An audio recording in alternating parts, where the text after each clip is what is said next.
اعوذ من الشیطان الرجیم بسم اللہ الرحمن الرحیم الحمدللہ رب العالمین والصلاة والسلام علی خاتم النبیین اللہم صلی علی محمد وعلی آل محمد کما صلیت علی ابراہیم وعلی آل ابراہیم انک حمید مجید اللہم بارک علی محمد وعلی آل محمد کما بارکت علی ابراہیم وعلی آل ابراہیم انک حمید مجید رب اشرح لی صدری ویسر لی امری واحلل عقدۃ من لسانی یفقہوا قولی۔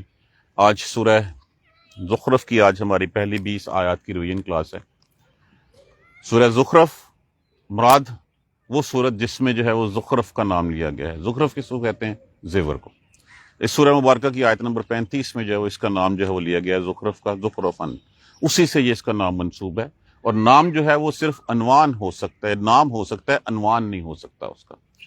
بعض صورتیں ایسی ہیں کہ جن کا نام وہ ان کا عنوان بھی ہے کہ آپ نام سے ہی سمجھ جاتے ہیں اس میں کیا ہوا ہو، لیکن زیادہ صورتیں ایسی ہیں جن میں سے ان کا نام لیا جاتا ہے لیکن اس میں سے عنوان نہیں نکالا جا سکتا۔ ہم یہ کہہ سکتے ہیں کہ یہ لفظ اس سورہ مبارکہ میں یوز ہوا ہے، اسی وجہ سے یہ سورت اس نام سے منسوب ہو گئی ہے۔ اس کا زمانہ نزول وہی ہے، سورہ شورا کے فوراً بعد والا، اسی کا تتمہ وہ لگ رہی ہے کہ اسی کا بعد وہ سیکنڈ پارٹ اس میں آ گیا ہوا ہے۔ حامیم حروف مقطعات ہیں، اللہ سبحانہ تعالیٰ کے راز، جس کے اللہ سبحانہ تعالیٰ ہی وہ ان کو کھولے گا۔ والکتاب المبین، واو کیا ہے؟ قسم ہے، قسمیہ استعمال ہوا، اور قسم ہے اس کھلی کتاب کی۔ کس بات کی قسم کھائی جا رہی ہے یہاں پہ؟ مقسم علیہ یا جواب قسمہ ہے، وہ تو محذوف ہے، اس کا نہیں پتا کیا ہے۔ تو یاد کیجئے پھر ہم، یاسین والقرآن الحکیم، قسم کھائے گی وہاں پہ بھی قرآن کی حکمت والے کی، کیا؟ انک لمن المرسلین، بے شک آپ بھیجے ہوئے ہیں، آپ رسول ہیں۔ تو یہاں پہ بھی اس کا معنی وہ وہی لیا جائے گا، قسم ہے اس کھلی کتاب کی۔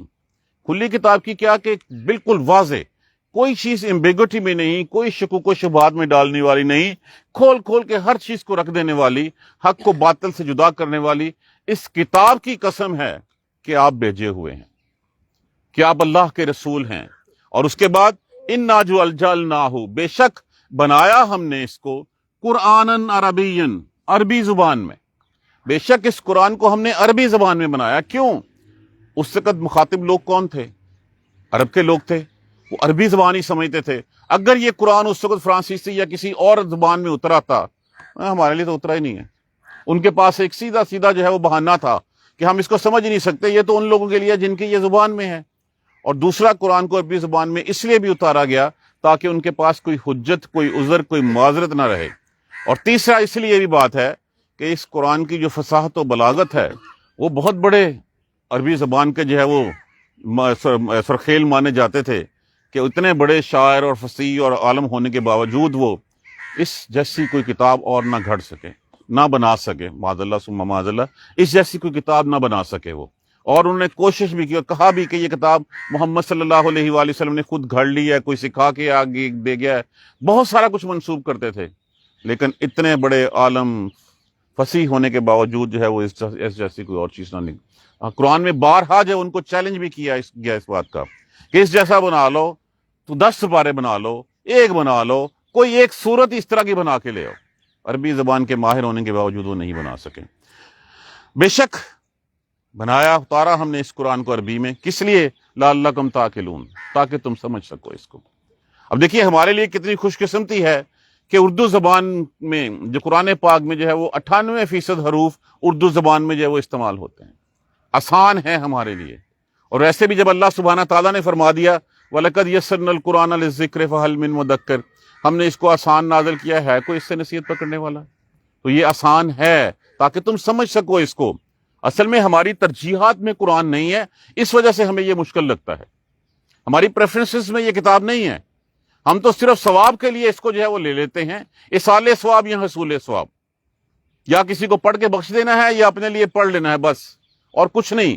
ثواب ہے، ہر حرف پہ نیکی ہے، لیکن قرآن تو ہدایت ہے۔